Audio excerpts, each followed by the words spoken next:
You normally let strangers in your house? No, now that we're talking about it, you're like making me realize how crazy I actually am. But no, I mean, to be honest, like we were kind of talking about before you and I like started, recording this podcast, like I saw your page, like I dug in a little bit towards what you were doing, and you were real. You had like good, actual high quality content. Appreciate that.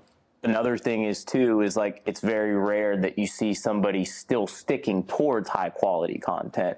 So, everybody's about this whole like quantity over quality type deal. So to me, it was I instantly felt like, okay, this is somebody that I would actually like to take time out of my day to sit down and talk to. I'm enjoying this right now. So right, and I definitely had the same idea when I found you on YouTube. I was like, well, let's dive into them. Let's see some interviews, see about them. And I didn't really see any, long-term interviews with you.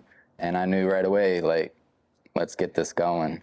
So I really want to dive into really how you started. We all know that you're a fisherman, that you've built this online business and whatnot, but what about you before Life by the Bow became a thing, and Avail, which is your brand, right? You have a fishing brand around this as well. How did you like decide that you wanted to create content? You obviously have a background in media. What is that? Yeah, for sure. I mean, we'll start from there. Ever since I was a little kid, I've always been holding cameras. Like, it's just something I've just genuinely always been fascinated in. There's really no rhyme or reason for it. But I don't know. There was just something about recording moments and just looking back on it and just being able to just connect instantly with a memory, right? That is exactly how I got into the camera stuff. I had a lot of family members pass away. I told you a little bit about my father, but my brother passed away, a couple other people, but then you end up, once they're gone, all you really have left is whatever sort of visuals you were able to create or have of them, whether it's a photo, a video. And I was like, man, that stuff's important. And I just wanted to keep creating. So I got into photography, then obviously creating my own stuff. And that became my life. And I wanted to get around media more. But so did you do media work before you did Life by the Bow? Like, did you do any sort of camera advertising work, creating for other people? Of course, yeah. Or did you just go fishing and you knew how to record? Like, what? Yeah, so it's kind of funny because fishing actually came after being like what's known as a content creator today. But to go back and answer your question, basically, I would say around really growing up my entire life, I started my first YouTube channel actually in 2007. So I was big into paintball. I loved paintball as a kid. And I loved it so much that I wanted to remember playing paintball because I could only play on Sundays versus going every single day of the week. Right. So I just enjoyed filming my friends, and I'd post those paintball videos up on YouTube. So I think by about the time I was a little kid, I had about 7,000 subscribers on YouTube. And if you could imagine for a little kid, like, that's so cool, man. But, long story short, you get older, you discover girls, and, you... Bad time. Yeah, and then I kind of just, forgot about video and, go ahead, were you going to talk? That's actually how I got into YouTube from RuneScape, as embarrassing as it is, a computer game back in the day. My first YouTube video was in 2006. Very poor quality, but you would just record the screen of your computer and show what you were doing in the game, and that's how I got into YouTube. So before you could even earn money, anything of that, it was just you wanted to show other gamers that you were making content. Yeah. And then it's crazy to see the growth of YouTube. And I feel like when I explain to people, in a not professional way, when I'm just like, hey, I'm making YouTube, they don't respect it, do they? No. But if you, like I said, if you put it into a multimedia, tell them you're a producer of content, you do ad revenue, it starts to make more sense. Well, it's interesting. Sorry, I don't mean to cut you off. You're the boss here, man. I feel like anybody that is genuinely wants their business to grow in a newer fashion, they're involved with social media. And I feel like Have to be. if you're a business owner, you want a YouTube channel. You know, Absolutely. you want to be able to create content for your brand. You want to be your own outlet for that. So Absolutely. what's happening, you're starting to see people get sponsored on YouTube.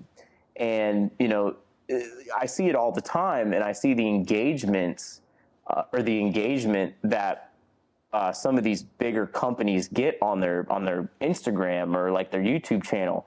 I'm not going to say like it's embarrassing, because it's not. They're creating very great, high quality content, but it's just there's a certain way to create that content in order for it to convert well on the platform. There's some giant companies that have horrible social media followings, and you're like, how is that possible? Like, there's kids in their rooms with no resources, and they're blowing up and creating these internet empires. And then there's these companies with billions of dollars that can't get social media right. So obviously there's a technique and there's a way, and I think you guys have capitalized on that well. And you guys are still, I guess, relatively new. A couple years it's been now, right? Yeah. You started Life by the Bow 2018, 19? 20? You probably know better than I do. I think I try to look into all it. Been a blur ever since I started. It's been a few years, and you got a couple videos that have well over 1 million views.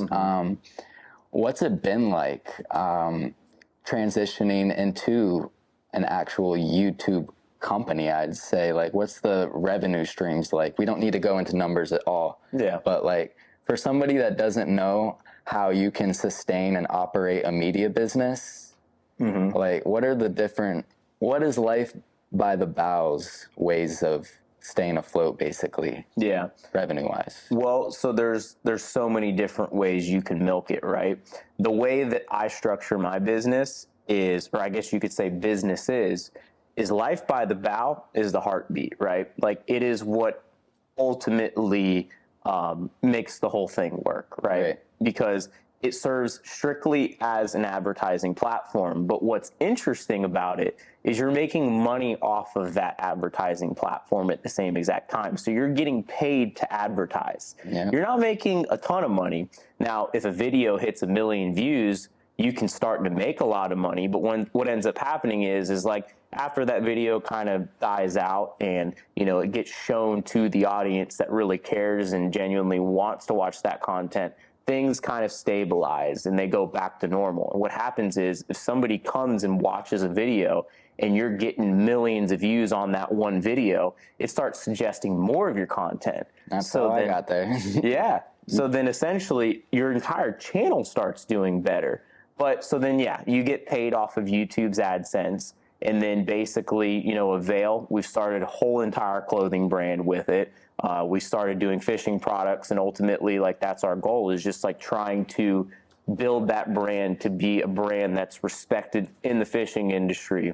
How's that been, coming up with Avail? Like, you got to source products, you got to do your own media. How's that been? And where is Avail? Is Avail headquartered in here? Do you guys have a separate office, or? Yeah. Like, so everything from designing, I guess you could say for the most part, everything starts and ends here, essentially. Like, it goes full circle.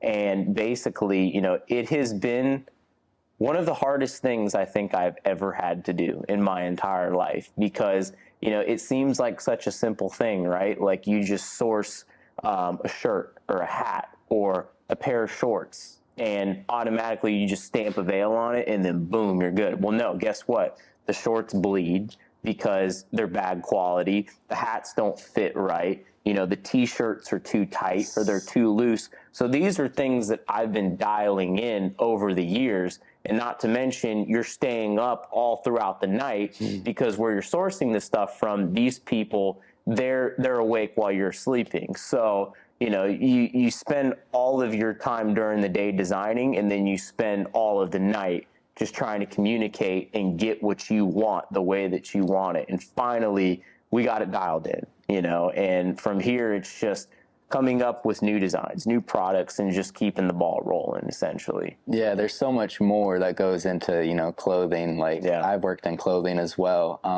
Fabrics, it all matters. And then you get a product shipped to you that you actually like, and then it fits awkwardly on the sleeve, or there's always just this little thing in perfecting it. Yeah. Definitely a grind. So. Yeah, for sure. And then going back, I mean, I guess I kind of rambled on like clothing, but you know, of course, you get sponsorships through the YouTube channel as well. And then obviously it's kind of like one of my wife's like new ventures is becoming a real estate agent. And that has just been huge for us. You guys you're like a walking advertisement to the area. You guys got the drone shots, and, you know, you guys do such a good job of selling the Florida lifestyle. Appreciate that. Well, it's not really that you guys are selling it because you actually live it. Like, the ocean is literally right there. The boats are docked. Like, you can go to the Bahamas right there. It's so cool. So I really like what you guys have done here. But let's dive into actually how you make the content, because everybody just sees that final product and they're like, oh, beautiful drone shot, beautiful scenery, nice boat. It must be so easy. But how hard is it actually to create content in the Florida sun, you know, 90 degrees out, it's humid, you got the water smacking you, wind throwing salt and sand everywhere, and, you know, you got these very expensive media devices, and you can't be getting all of those elements into your gear. So tell me about, from start to finish, the actual creation process of a Life by the Bow video. Man. Getting the batteries set. Yeah. So that's the night before. Yeah. So what a lot of people don't realize is, like, I am 150% self-sufficient. If I need to go out and shoot a video, I can do it all on my own. Stephanie can drive the boat. I can hold the camera. I can tell her, hey, hold the camera this way. I put in all the settings for her, so all she has to do is point and shoot. But I don't like doing things that way. Unfortunately, in the past, that's how I've had to do things, just because, like you're saying, when you're out there, it's hot. They're saying you're sweating. Like, you feel like after you shoot for one day, you feel like you're hungover the next day. You're dehydrated. You haven't eaten all day. I'm a pale boy. I get sick out there. Yeah. Honestly, like, I've had some really bad times. And being a content creator, dealing with cameras and stuff, I think creating content around fishing is some of the hardest things you could do. Oh, yeah. And undoubtedly the hardest thing I think that you could ever create like, I can understand, like, maybe if you're up north and you're just in a straight blizzard and you're ridiculously uncomfortable, but, like, that's what I would compare it to.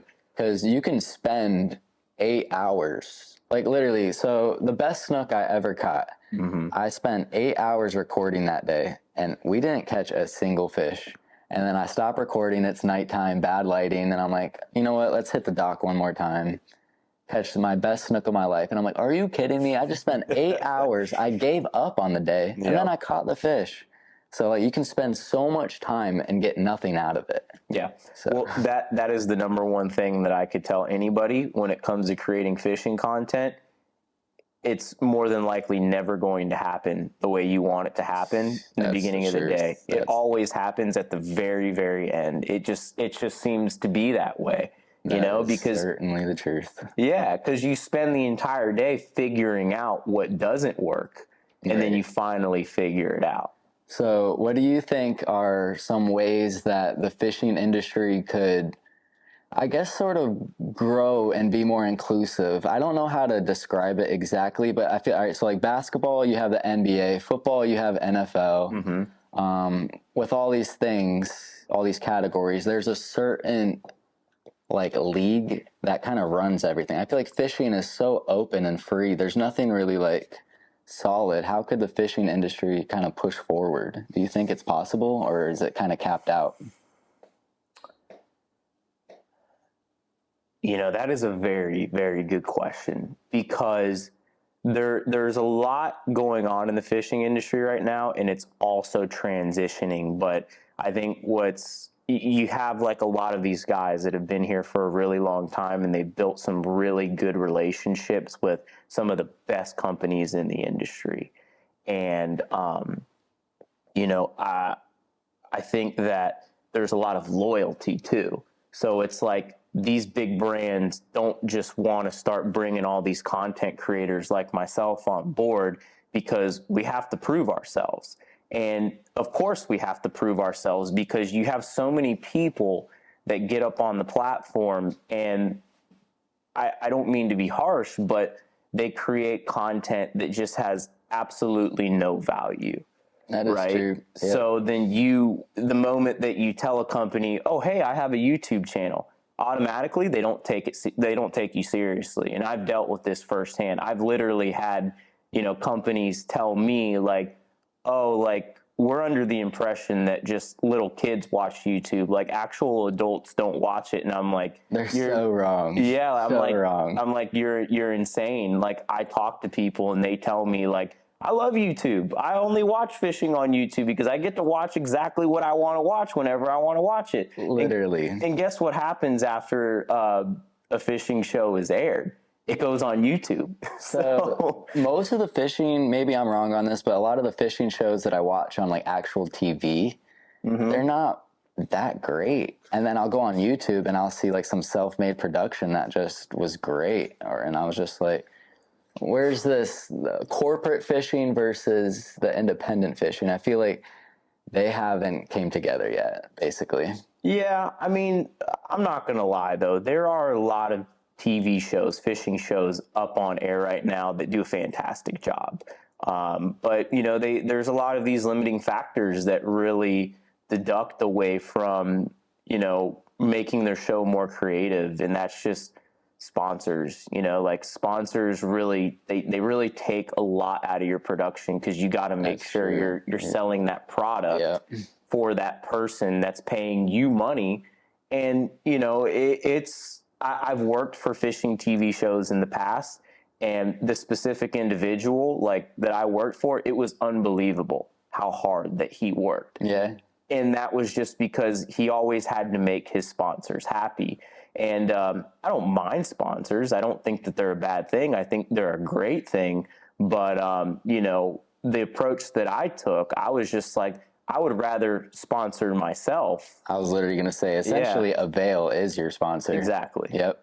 And that's the way I think you should do it. So, cutting Avail out, who's your favorite fishing brand? My favorite brand? Who do you think's doing it the best right now? Who's leading the charge? I have a guess of who I think I would pick. They're too overpriced for me to even really... I think Huck is kind of... Them or Pelagic, I think, are doing decent, but I don't think anybody owns it. Like, I feel like in different industries, like, Nike is king. Mm-hmm. Like, Apple is king. There's competitors, but they're a giant brand. I feel like fishing is still kind of open, and I think there's maybe room. Yeah, well, that's what's so cool about fishing is anybody can start a brand in the space, essentially, right? Like, you don't have to be an expert. You don't have to know everything about fishing, and I am living proof of that. And that's something that I wanted to touch on.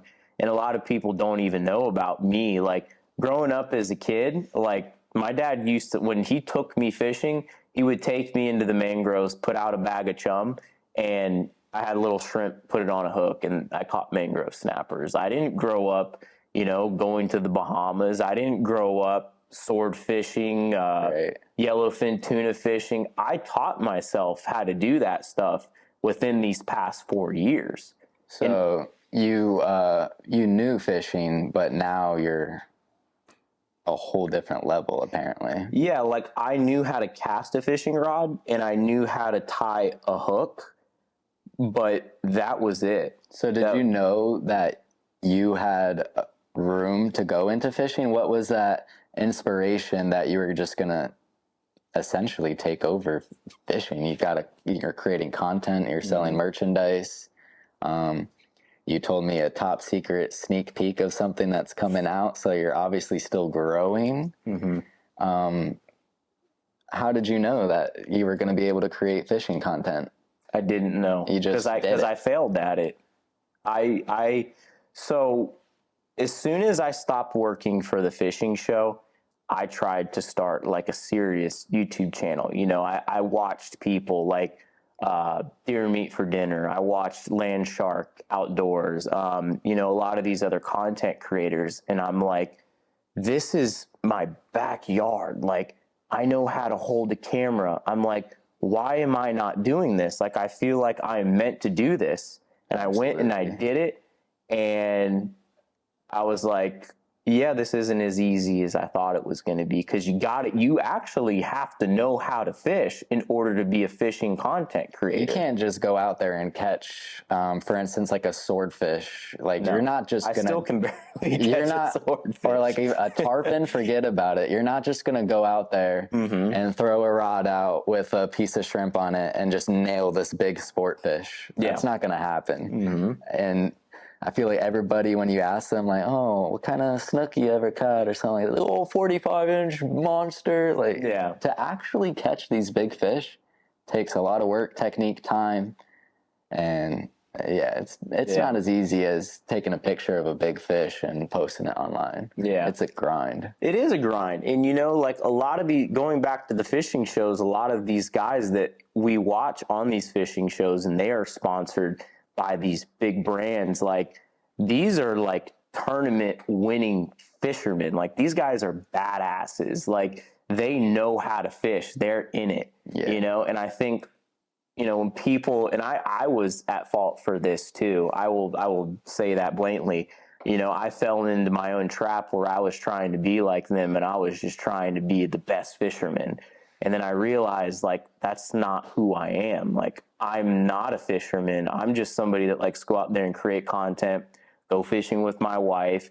Hey, if I get stuck on a sandbar, like, I'll show it to the world. I don't care. Like, it happens. And I feel like that's the content that people crave more than anything now. Absolutely. Is the realness of it. It's relatable. And I think that's how I was drawn in too, is most of the times I go fishing, it'd be like with my girlfriend or my daughter. So I instantly kind of like related to the wholesome approach of your content. Like, I feel, and I see that in the comments. A lot of people in the comments, they say the same things. They say, you know, you guys are so positive, professional. And that's another thing I like, is that you guys take respecting the ocean and safety seriously, because the ocean's a dangerous place. Big time. Like, what's the scariest thing that's ever happened to you on the ocean? Do you have any moments? Knock on wood, dude. Like, I haven't really ever had like any type of crazy stories on the water, just because, like, you know, my dad, he's always been like such a big advocate, like, for doing things the right way. Don't ever mess around, like, always take things seriously. And I've always done that. But I guess, like, one of the worst things that has ever happened, and not a lot of people know about this, and like, I don't care, man. Like, I'll say it publicly. Like, What we got? Yeah, but nothing crazy. But we were shooting a video one day, and we did some spear fishing, shot a couple lionfish, shot some mangrove snappers, a mutton snapper. And for me, I was like, that's more than enough. Like, that's a solid day. And then we went back to a sandbar to go and like do some ceviche, and you know, solid day. We were done shooting by like noon. Like, never happens. Like, it's typically an all day type of thing. And so tide was dropping. We were parked up on a beach. No big deal. As the tide goes out, just push the boat back a little bit. You know, I see where this is going. Yeah. So, you know, just paying attention to it, pushing back. And then finally we got to the point where we're pushing back and we're like, the boat's not moving. We didn't realize it was such a high tide. We were inside of a tide pool. And next thing you know, the entire bay just drains out and the boat's just sitting there high and dry. Did you have was a veil on the side so you get some pictures of it? Thank God, no, it wasn't. And there was people driving by, and like, I don't think anybody really processed like who it was or what we were doing. It happens, though. I've seen it happen. Yeah, but it's just, this is probably one of the craziest stories that I had. And then, of course, like, by the time the tide came up, it was dark. Storms started coming in. It was pouring down rain, lightning striking all around us. Stephanie's crying, thinking that she's going to die. Yeah, but that's really the craziest story I have, I would say. All right. And like I said, knock on wood that I don't have crazier ones. If we ever speak again in the future, if you're not tired of me by the end of this. So are you ready for this segment? Sure. This segment, this or that. 2 options. Gonna let you choose between them. Whether you want to go in on them or not, that's up to you. But I just got some questions. So we're gonna start with what the whole world really wants to know. Morgan Wallen or Luke Combs? Oh, dang, dude, that's a really tough one. Morgan That is a Wallen or really, Luke really Combs? tough one.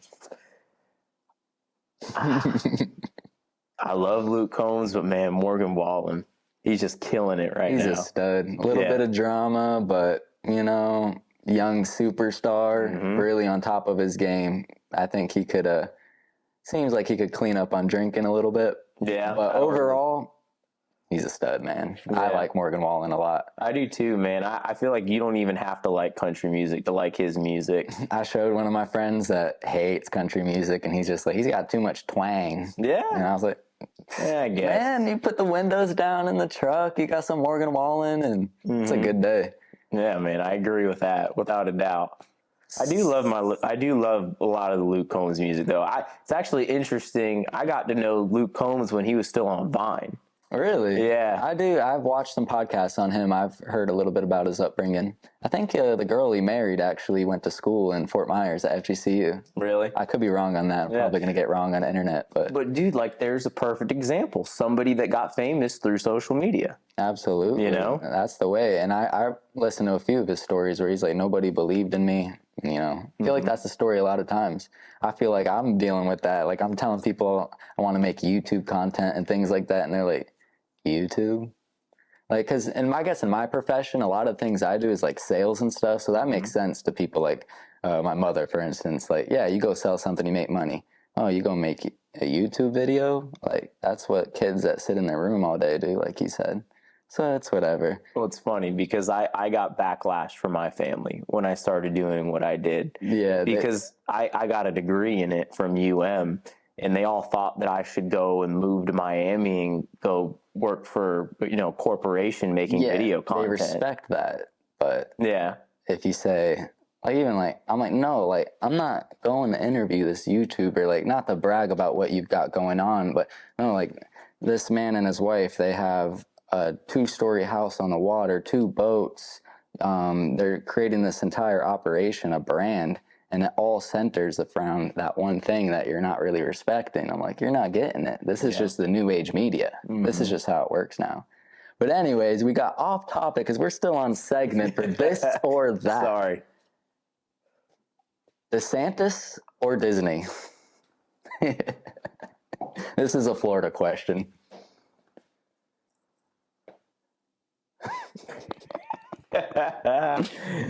Oh, man. Ooh, some touchy subjects involved in there, huh? Yeah. Pass? No, I'm not going to pass on it. All I'm going to say is I really like Disney World, and I can agree with that.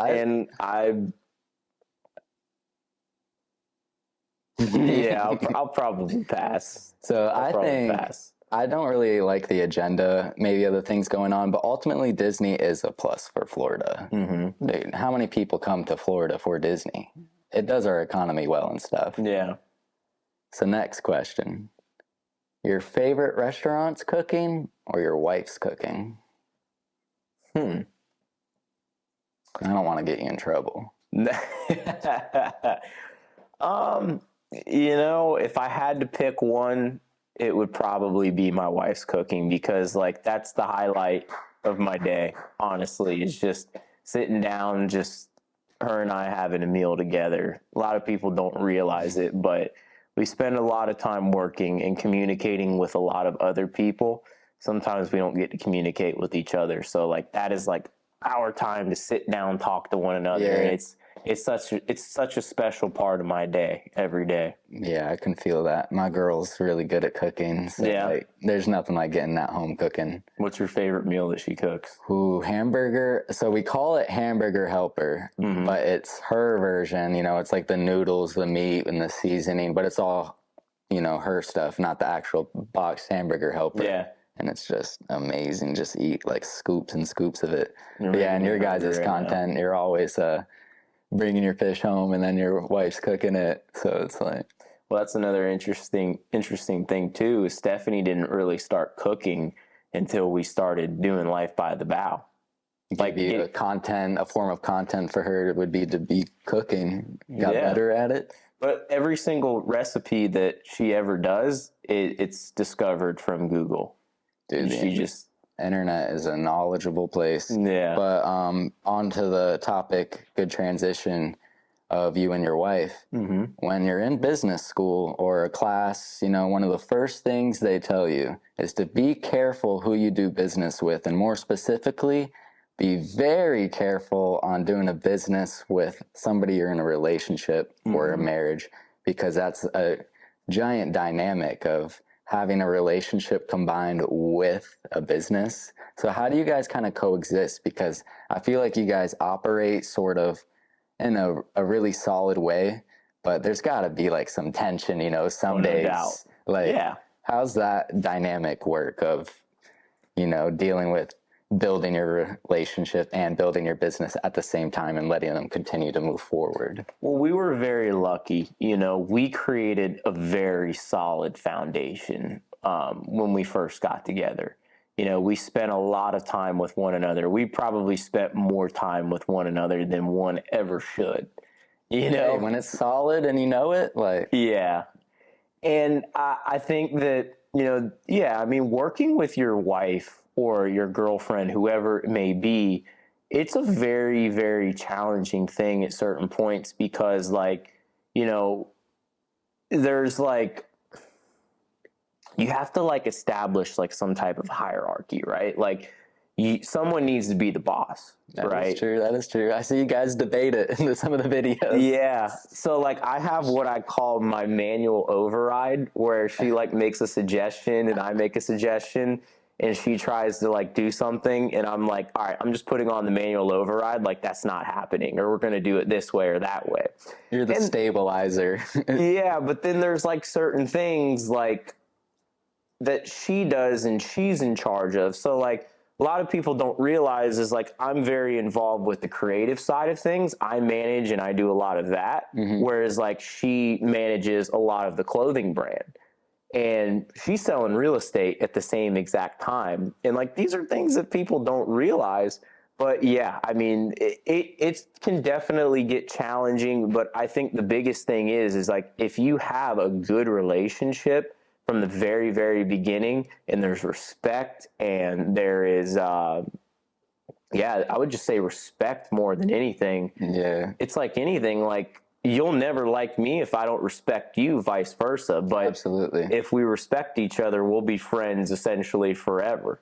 Yeah. So, you know, you ever have like a moment where you guys are, you know, you got a project in mind, we're going to go out and record this video, and then you guys have like some sort of dispute or argument, and then you got to go start recording in like the next 20 minutes, and you're like that awkward idol? I don't know if you experience it, but I've been out with my girl before. Yeah. And sometimes, like, you know, we're just butting heads on something, and then in that next 10 minutes, we got to start recording something, and I'm like, okay, got to like readjust myself and pretend we didn't just argue at each other. Yeah. So in the very beginning, like, believe it or not, like, we did have a lot of moments like that, where it's like, there's disagreements based on what it is that we're doing. And like, majority of those disagreements were just me like just being upset with like her having a hard time following what we were doing from the creative side of things. I can relate to that a lot. And you're trying to like describe something to them, and they're kind of like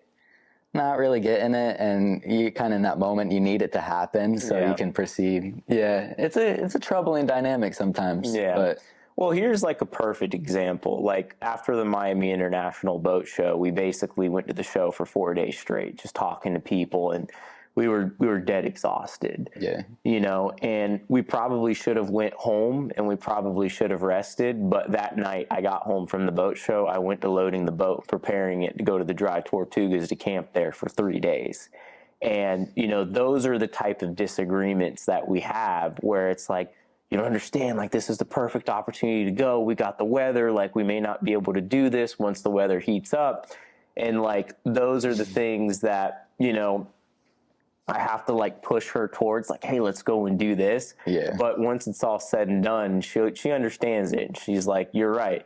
But then for her too, like I'm extremely lucky to have her because she's always making sure that, you know, we're up to date on regulations. We're not fishing in any areas we're not supposed to be fishing in.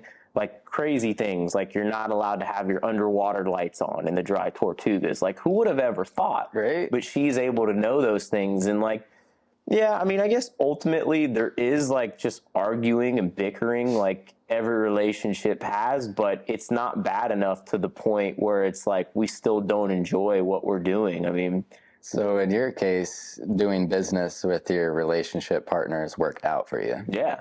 And I feel like it's made my business better by having her involved. Yeah, you guys are, it's a duo. Like when you think of Life by the Bow, you think of the married couple that goes out on the boat and lives the Keys lifestyle. Yeah. So what's next for Life by the Bow? Is there any sort of long-term plans, visions, or is this like you're comfortable in what you got going on and you're just going to double down on that? Is there anything outside of fishing that interests you guys, or are you guys just going to dominate this forever? Like I know people always start to branch out into, you know, just trying to dominate the next market. Are you guys just going to double down on what you got going on, or is there future plans? Yeah, I mean, I think for the most part, just continuing to do what we're doing, but just fine tuning, you know, ever since she became a real estate agent, I mean, that's really just, you know, Selling Sunset coming your guys' way, do a Keys version. that would be cool. That might actually be right up your guys' alley. You know, you got your own production stuff going on. You could probably get your own little Netflix show. Yeah. Life by the Bow seems like a TV show already. It's just on YouTube. So we didn't, I knew from you telling me you had a Sony microphone, let me know you likely shoot Sony. Oh, yeah. All right, so we got you down on the Sony. What are you shooting with? What kind of Sony cameras? FX3. FX3. And like I was talking about earlier, you know, the A7S3 is essentially the same thing, right? Very similar. Yeah, but I mean, this is just in case anybody is an outdoor shooter. I chose the FX3 specifically just because it has the fan built into it, you know? If you're out in Florida, I've had my cameras overheat quite a few times. Yeah. And even the phones, man, like your phone will stop working, it gets burned out. Yeah. So, yeah, but diving into that again. Yeah. One camera? That's it? One camera? One Sony camera, yeah. How do you, no, I've noticed, I've seen you guys do this in quite a few videos. Where are you guys getting this underwater angle? How are you guys doing this? Are you guys reaching out? What are we doing here to get those underwater angles? So majority of the underwater footage that you see in Life by the Bow is shot by me. And man, when you've edited videos once, like when you've put out a video once a week for like almost 4 years straight, you learn so much based on how you can manipulate something based on editing. So it's like, for example, we did a show in Steenhatchee, and basically every other drop we were pulling up red snappers. And like at that point in time, I'm like, we have 10 red snappers we've caught already. Like, how many can we possibly fit into a show? So then I was like, all right, we're done shooting above water. You guys keep on catching the fish. I'm going to get in the water and I'm going to start filming them. So that's essentially how that works. Okay, because that's another thing that led me to respect in your content more is so many little extra things. Like you guys will be going from this point to this point, but during that transition, you got a drone shot, the boat's coming, there's an underwater angle of like half water, half boat. And I'm like, you know what, these guys are actually putting from, because I came to watch you guys, your fishing content. I stayed because of the attention to details and those little production hits that I'm like, you know what, these guys are, I can appreciate the camera work coming from the camera world. So one camera, that's all we got. Yeah. You guys are making it work, because I feel like we got 3 cameras right now. I feel like we need 6, you know? And you always want more and more. And of course. But that's what we've kind of learned, you know, less is more. You know, we mainly go out with the Pelican case, probably about this big, has our FX3, has all of our mic equipment, has a DJI Mavic 3 drone. And then now we've started carrying a book bag just for like GoPros, extra batteries, you know, sometimes an extra camera, God forbid one goes in the water, or we crash a drone, we'll carry an extra drone sometimes. Yeah. But yeah, I mean, that's the thing. Like, for example, within the span of 10 seconds, I can hit every single one of these camera angles if I move. That is true. So that's what happens. And I always shoot this way. And whenever we have a videographer working with us, I teach them the same exact way. If I'm reeling in a fish, don't just film me at the same exact spot for. Absolutely. You need it to switch in between angles so that 5 minutes of reeling in turned into a 30-second whole panned action shot and whatnot. Yeah. Yeah. And then once you get into editing, it's like putting the puzzle pieces together, because like your audio ultimately is what carries the story, right? But, you know, I can be sitting here and talking like this, and I could be reeling in a fish, but at the same exact time, I can place a clip into place that, you know, the videographer shot 10 minutes ago when I began the fight, as long as like my mouth isn't showing and you can't see that I'm not talking. I've done things like that where those actually didn't come together in the actual real life timeline, but in my timeline of editing, it came together and it worked that way. Yeah, so I love to see that. So, yeah, let's go back in. I got more this or that questions for you. So, we didn't tap in. Freshwater or saltwater? Definitely. Which one's king? Definitely saltwater. I agree. But I've had these debates where some people kind of go the other way and they go, oh, freshwater. I think there's just like, okay, I can go freshwater fish. You kind of have a general idea of what you can get. If you go saltwater fish, there's legit monsters out there and you never know what you're going to get. There's such a variety. I think saltwater's king all day. For sure. But everybody has a different meaning of what fishing means to them. You know what I mean? So, like, for example, there may be a guy that grew up his entire life bass fishing, and he goes out saltwater fishing. He knows that saltwater fish are bigger and badder and they pull harder, but he may get seasick. Yeah, it's you know, not where his heart is either. Yeah, and it's just like what they grew up on. Yeah. Yeah, I feel like freshwater, it's like a cult. You're either freshwater or you're saltwater. I think you can do both, but you can certainly do both. I mean, like, freshwater is a great way to start, right? Like, you know, I don't know, do you guys have canal systems on the West Coast? Cape Coral has the most canals in the United States. Quote me on that, maybe not. I think we have so many canals. So they're everywhere. You probably grew up doing the same exact thing I did, fishing for bass in canals. Little fish. I've never, until my recent years, nobody I grew up with had a boat.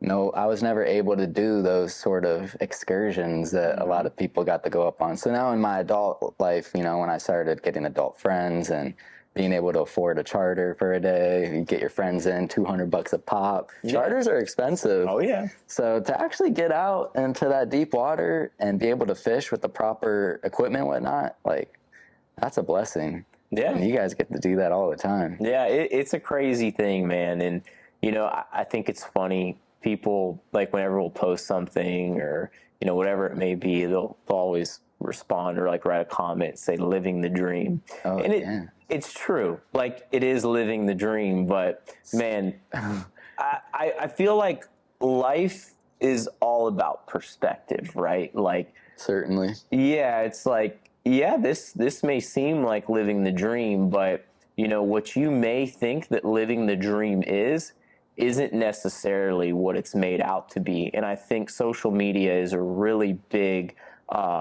deterring factor versus what reality. Absolutely. Really is. A lot of people are faking their entire lives on social media, but then that's transitioning into their real life. And now they kind of have these two identities that don't match. Yep. I'm seeing that cause a lot of problems with a lot of people where that internet identity and real life aren't meshing and they don't know how to, I guess, get back to normal. Like not everybody is meant to be famous on the internet, and not everybody, like, it's kind of just knowing your role, I guess, or just being comfortable with everything. You kind of just gotta humble yourself down. Like, and I would say that's where just being true to yourself and going after who you want to be, right? Because, like, for me, like I was saying at the very beginning, like, I was trying to act and be a professional fisherman because I thought that that's how I needed to be in order to succeed. Right. But, you know, one of my most viewed videos is strictly just my wife and I going over to the Bahamas in the boat, and that's literally how I found you. Really? Yeah, that video with you on the Pathfinder. The video was what, like taking my 26 foot boat across the Keys to the Bahamas, and that was my first video. I was like, oh, that was cool.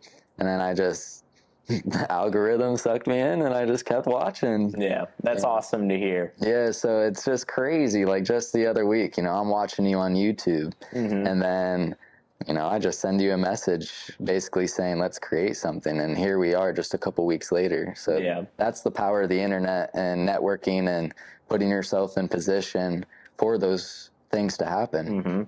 And another thing that I can say too, based on, you know, your experience starting this podcast, and ultimately, you know, this is your first one that you've done. The first. Yeah. So, like, there are going to be times for you, and this is for like anybody watching, you're going to go and you're going to try to do something and you're going to try to accomplish it and you're going to nail it the first time.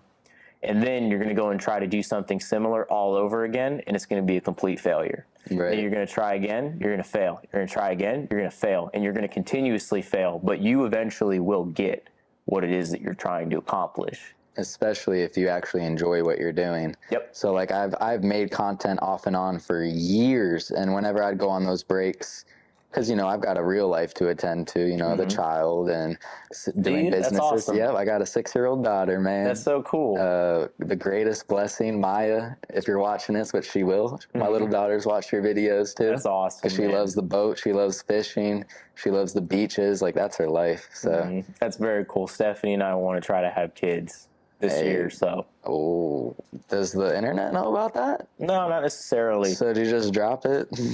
Yeah, kind of. I mean, we don't really get too personal on YouTube just because, like, I don't know. For me, like, I just kind of feel like people don't really care that much. But some people that's do. Your perspective, because I cared enough to drive across the state to come talk to you. Because the information I didn't want to interview you. I just wanted to watch an interview on you and your wife. Because I love online business. I love marketing. I love content creation. And I just wanted to know how you kind of rose to where you are, and there wasn't anything on. So I took the initiative, and here I am interviewing you. I appreciate you coming down, man. But yeah, I mean, I don't know. I just think that there is there's so much potential for a lot of people, especially, like, you know, generations above us, you know, below us, wherever you may be. And I think that most people, they start things and they think it's going to be a lot easier than it really is. That's the truth. Yeah. And, like, the people that know how difficult something really is are the people that have actually done it. Right. You know? And that's why I never acknowledge anybody that hates. I think it's kind of funny, actually, because it's like, if you ever are going to hate on somebody trying to succeed, it's because you have never been successful. Yeah, and there's something in your heart that's causing you. Exactly. It's because you can't handle somebody else's success because you've never been successful. Right. And the way that I know that is because I've been there. We've all been envious, you know. We've all looked at somebody and have said, dang, man, like, how is it that they're doing this? And, like, I wish I could do that. And then they just lash out, and you know, misery loves company. But, you know, that's another thing that I can say too. Like, if anybody ever wants to become a content creator and they're self-conscious or you're nervous, you know, you're going to fail. That's just the way it is. Absolutely. But eventually you will succeed. And the ones that are hating on you trying to accomplish what it is that you're trying to accomplish, they're not succeeding. You know, when I see somebody and they're trying something new, I love it.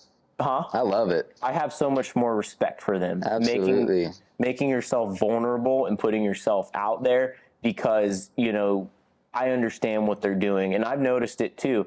I get respect from some very successful people that I didn't necessarily get. Like when you're younger, you know, like you don't get respect from people. And then as you... I'm still there. I still feel that way sometimes. Being in like business, marketing stuff, you end up dealing with a lot of older people, you know, older business owners, people that have been there. Obviously, they got the capital and whatnot. So when a younger person is giving them suggestions, like for marketing, you know, you're directing people's business or business development, you're telling an owner of their business what they should do. Yeah. So they have a hard time respecting me, saying like, hey, maybe you should present yourself a little bit differently, the company, not them. And they just like, but how are you, young man, gonna tell me, business owner, what to do? It's kind of like that. And it's hard.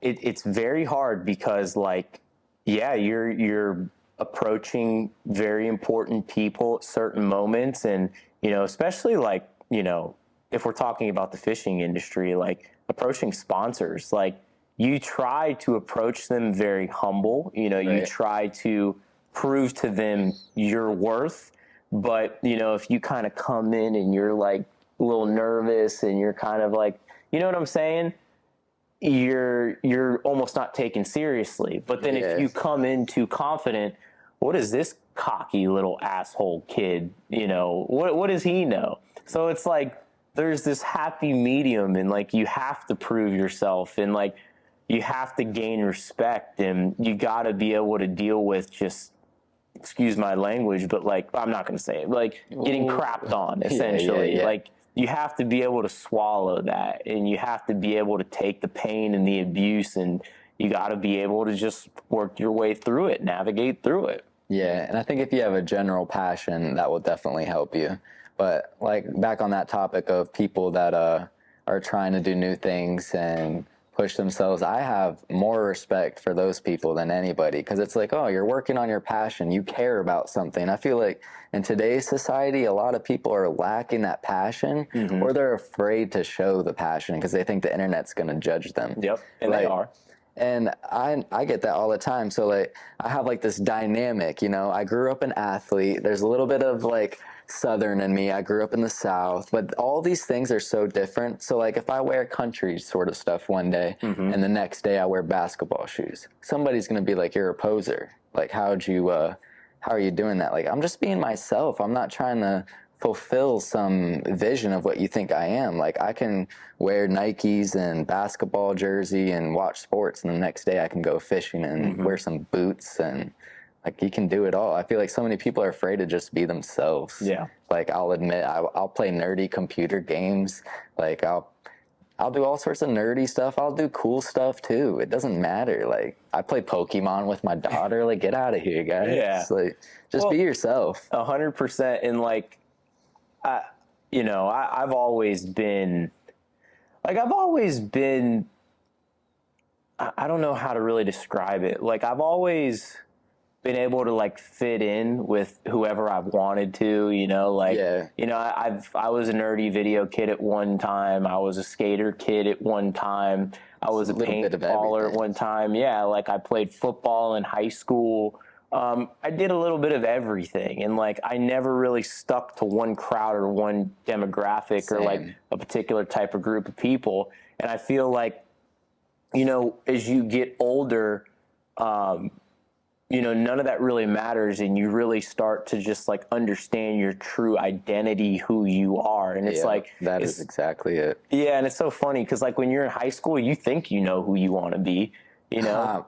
High school, I thought I knew everything, and now I'm 10 years removed. 10-year graduation just came up, and I still don't know a thing. But what I have learned is myself.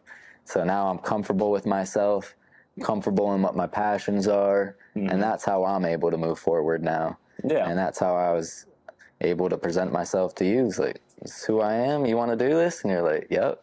So that was easy money. Yeah. I really appreciate that. Of course, man. No, I mean, like I've said before too, before the cameras are rolling, like anybody that ever has anybody that ever wants to learn about content creation, or they're really taking it seriously and they're not giving up on the old way, where it's an art. Like, this is an art. Like, you're painting a picture when you're creating a video, or you're taking a photo and you're editing it, and I don't feel like the world is ever really going to stray away from that, but we definitely are consuming content, in a different way. Like, you almost have to create a hybrid. You got to be doing short form content and long form. I really don't like short form. Let me ask, well, I was going to ask you, what are your thoughts on short form content? I think, all right, for instance, all right, if I go to a car event, a car show, I go to those a lot. If I create a 15-minute video, wide 4K of every car in beautiful detail, all of that, blah, blah, blah, blah, blah, blah, blah, it won't really do that well, at least for me right now. But if I go post a 5-second short clip of a Lamborghini and just, boom, loud music, Lamborghini, quick little highlight, shorts are going to pump it. I don't like short form content.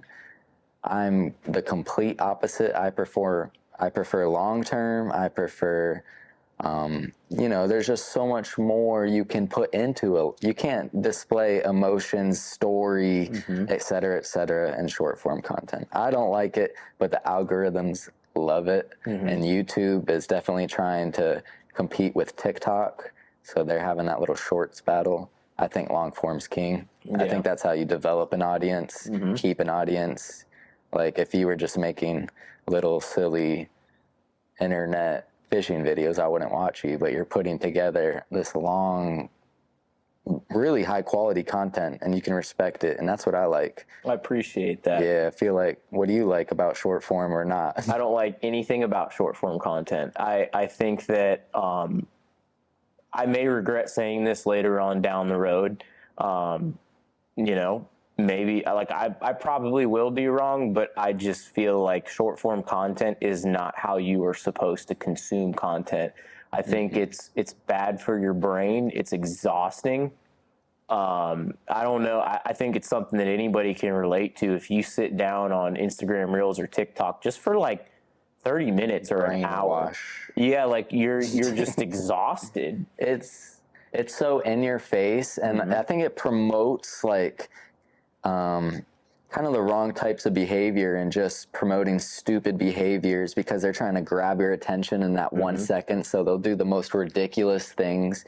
Like, I don't like seeing kids running into a grocery store and throwing a gallon of milk down on the floor and splatter some old lady so that 5-second short could get 2 million views. And dude, that's just not right. There's so much.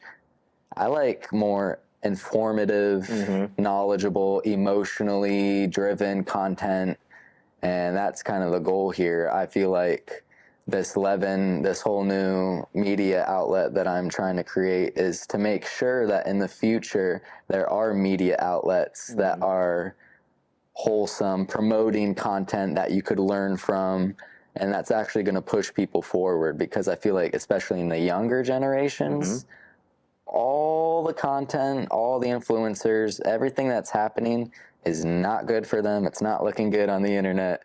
So I'm trying to make sure that not all the bad gets to rise. I want to make sure there's some good content still going out there. Boom. You nailed it, man. Yeah. Because it's just, I don't know. You see some of these content creators that become very famous very, very quick, and I feel like that is just absolutely detrimental towards success. Like when success is, there's a famous saying, Rome wasn't built in a day, right? Absolutely. So it's just anything that's great, that takes a lot of time. Perfection takes a long time, right? And the reason why I say that is I've invested in stocks, day trading, and all that stuff, and I've made some money really, really quick, but I lost it just as fast. Yeah, I've done the same thing. Yeah. My best investment ever, I won't go into details, but I was up a few $1,000s and I held on it because I wanted to see it keep rising. And within like the next 12 hours, it had a dramatic spike down. What was the stock? It was actually medical marijuana. It was Tilray. And it went up to, I want to say like $78. It went from, in this 2-week period, it went, I want to say like from like $8 when I bought it up to like 78. Oh, wow. And I kept it there, and then it just started to go down. So ultimately I did profit off it, but I lost so much from up here. Lost that gain. Because I wanted to see it keep going. Yeah. So I've had many L's, we'll call them. I have a very similar story. And like, you know, that same exact thing happened to me. But, you know, something that I learned throughout all of it is like, that's not fun. You know, like getting up every single day, prepping the camera equipment, prepping the boat, going out there and like chasing the day, and like its unpredictability, and like the way that you can actually make chicken salad out of chicken crap, essentially. Like that is what I love more than anything. That's your stock. This is your stock. I love the challenge, and it's like if anybody is going to become a business owner, or they're ever going to try to succeed in anything in life, it's going to be challenging. And like if you're not willing to take that on, then you might as well just sit down on your couch and watch YouTube videos rather than try to make them. And that sounds bad, but like I don't mean that in a bad way, but that's just the truth of what I'm saying. It's just like people watch this, you know, they think that this is easy, they think what we do is easy, but anything that's good and has like takes time is just, it's not an easy thing. It takes a lot of moments to build it. So like I've had it took me years of work and having my portfolio set just for you to look at me for 3 seconds and respect me enough to give me the time of day. You know, I used to travel 3 hours to Miami like once every week or two to do a live concert because I knew, even though I'm losing money driving, I was missing out on time at home. I knew that working with those type of people, that bigger artists, bigger media companies, they were going to put me in position so that one day when I am mature enough to really start putting up my own foundations, people will respect me because this podcast wouldn't work at all. I mean, no offense to people that are doing really local, like low budget, smaller interviews, but it's just not really going to work. Like nobody would really want to watch me if I was interviewing just some local person. But it took all those years just to get somebody with relevance to give me that time of day. Well, I appreciate you thinking that. I mean, it's funny when you see people react in certain ways when they see me and they meet me. Like they act like I'm someone famous, and I don't feel that way, man. Like I just genuinely love like creating content. I love designing new products and clothing. Like I've truly found something that I'm passionate about. It shows when we watch your content. You can definitely see that it's real, and you can tell when people are faking it, whatever it may be. You can tell when somebody's heart isn't in it, and once you can realize that they're just doing it to get a check or whatever their motivation is, Instagram followers, who knows, it shows, and then you don't have that same level of respect for them. And I think something that's very important, and I fall into this trap, and I think anybody and everybody will fall into this trap once they start to gain some type of traction, and that's just being humble. You know, it's like I've even said some things in this podcast that I hope I never regret one day, you know, because you never know when your time is up. You never know when you aren't relevant anymore. Especially being a content creator, your ideas start to dry up really fast. And who knows if I'll be able to do this for, you know, another 2, 3, 4, 5, 6 years. I mean, I'd like to think I could do it this long. Well, so I think as a marketing media person, I think there still is room for you to grow. And I think there's other avenues that you could type in. Like we talked about how people have told you that you should start a podcast one day. I'm just saying, we talked about it briefly, but I think you could get some pretty important people to come down to the Keys on your oceanfront property and, you know, sit down and have a 2-hour conversation. And then you could go take them out on the boat afterwards. You could, so like, dude, you could have a real serious sort of operation going. It kind of goes back to what I was just talking about, is like humbleness, right? Like, I just invited you into my house. Like, I charged you $0 to come in here, and it's just like, you never know, you know. I didn't believe it. But like, you never know what somebody's going to tell you. Like, you may think you know everything, but you don't. You know, true. You may think that you're at the top of the game, but guess what? You know, there's always somebody that has some type of good input, whether, you know, they're just starting out or they've been here, you know, for many years. Like, for example, my videographer that I've been working with for, like, you know, the past 6 months. Yeah, like I've been doing Life by the Bow for 4 years. He just started, and he's always just full of good ideas, you know? So it's like, there's a saying, God gave you 2 ears and he gave you 1 mouth, you know? That's true. You should be listening more than you speak. But yeah, I think there's definitely room for you guys. I think just in general, using your platform now to do other things. Like, you've already accomplished gaining that audience. I think more than people care about fishing, I think they stick around because they just like the general idea of you guys. And who is this? Is this part of the podcast? That's Riley. Because you are very beautiful. Look at your eyes. She's a watch the mic, Riley. She's a Catahoula leopard something. I don't know. So I got a wife and the dog came with her. So. Oh, that's a pretty dog, though. I love those eyes. They breed her in Louisiana. He's about to knock down our tripods. Yeah, Riley, go to your bed. Go to your bed. There you go. Good girl. But yeah, man, I appreciate you. I mean, we've been going for over an hour now. I think if you're good, I'm good. You know, this was a great conversation. Maybe we could do a part 2 sometime. Yeah, man. And what are some things we could do afterwards when we leave this place? What are some good areas to go to in the Keys, this general area? You came probably one of the best, worst times to come down to the Keys, and that's Memorial Day weekend. It's popping, you know. I remember you and I talking. You're not a big drinker. Nah, not these days. Me either. Brought trouble just to health. You just feel horrible. Like, I'd be a liar if I said I haven't got drunk or I don't go out drinking from time to time. But it is just such a negative on the overall everything. So, like, you know, say you go drinking, but you got a goal of becoming more fit. That next day, what are the odds you're going to really have a great workout if you're hungover? Just your health, the things, even, so drinking is unhealthy, but it's the after effects that it has on you over time. Yeah. Your next day isn't going to be as productive. You know, you're probably more likely to argue with somebody, your significant other, if you guys have been drinking and you're getting all sassy and whatnot. Just overall, I'm not really with it. And then drinking Memorial Day, drinking out in the sun and whatnot. Oh, yeah. Whew, you could have a bad time. Yeah. I've been super dehydrated. Yeah.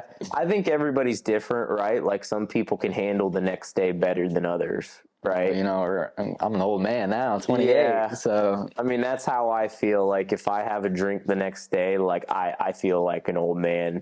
And, you know, there's some people, like, they grow up their entire life and their family drinks on the weekends, you know, like, and that's part of their dynamic, and there's absolutely nothing wrong with that. Just me personally, like, I love waking up the next day and just having 100% clear mind, just ready to go. Like, the morning, that's what I'm talking about, how the next day, if you've been drinking, it's not good. I love a solid sleep and waking up and being completely laser ready. Yeah. So I like to take a hot bath in the morning with a cup of coffee.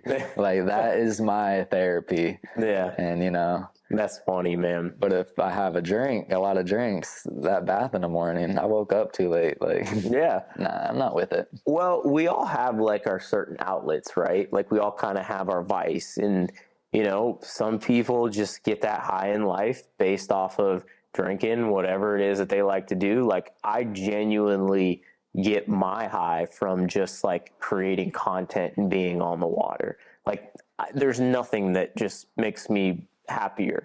I love creating content. So like, Yeah, my girlfriend was like, oh, like, you know, you're going down with Chris. Shout out to Chris, my producer, baby, great friend. She was like, oh, you're going to be sitting at the bar. You're probably going to have girls coming up to you. And I'm like, you'd be so surprised if you heard the conversations we're going to be having. And I was right on the money with our conversations we were going to be having. I told her, I was like, me and Chris are going to be driving down. We're going to be talking about frame rates, color profiles, angles, like what kind of sunset banger are we going to get? Like, where are we going to go for our sunrise photos the next day? She's thinking like, we're just worried about all this stuff. Like, this is my passion. Cameras is my passion. Content, journalism, informative stuff. For some reason, it's what I like, and I can't help it. So there's nothing wrong with that, man. And I feel like there's no better time to be involved with it than in 2023. Absolutely. And there's never a bad time to start. You know, it's just the biggest thing is like, it doesn't matter what you have. And I guess like this is a really good note to end on. You don't need 3 professional cameras to start creating content. One of my most viewed video on YouTube today was all shot on an iPhone. A lot of people are doing that now. Yeah. So I would say 3 of the biggest things when it comes to becoming a successful content creator, and I'm not the most successful, but I have been able to gain some sort of traction. Respectable, certainly. Well, I appreciate that, yes. But we have a long way to go. But work hard, biggest thing. Be humble, and always surround yourself with good people. You do those 3 things, I don't see why you couldn't be successful and make good decisions. Absolutely. You know, maybe 4 things. Absolutely. So I appreciate that. I think that's a good note to leave on. Thank you guys for watching. This is the very first episode of the Levin Podcast. And I'm very thankful that we got a guest like this for the first one. I'm just going to say we weren't supposed to get a guest this good for the first interview. I literally messaged him in hopes that I could get like an idea of what the budget was going to be for somebody like him. I thought, you know, he'd say a price and it wouldn't be what I wanted to do right now. But then I had the idea of what my price was going to be when I could interview people. But he was just like, I don't got to charge you. Like, is right now a bad time to tell you that I'm actually charging you? Hey. You know what? I would be willing to still pay, but you know what? We got the files on the cameras, right? We got audio. So yeah, just let's get get your out of stuff here and run as fast as you can. But no, man, you're making me sound a lot cooler than I really am. You know, it's just, I love doing the same exact thing that you love doing, and that's really what it's about more than anything. You know, you'll find that sometimes, you know, the passion sometimes is more important than the money. The money is important because you need the money to live the passion. So there's that balance you need at the same exact time. But I'm just glad to be here and helping you out, because I want to be able to do a part 2, and I want to, you know, be thanking you for having me on your podcast in the future. Maybe I could just do a video, you know, one day going behind the scenes, because more than just a podcast, I do want to do like video content, journalism, behind the scenes, like a day in the life with people. I want to do things of that nature. I don't want to be a podcast. I want to be a media company, and what we publish could be diverse. So hopefully, I think you definitely just put me in the right direction.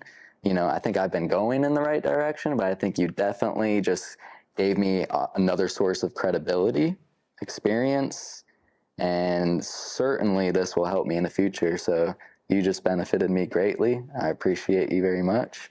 But let's get this proper handshake and say thank you. Appreciate it. Glad to do it, man. And we are done. Thank you.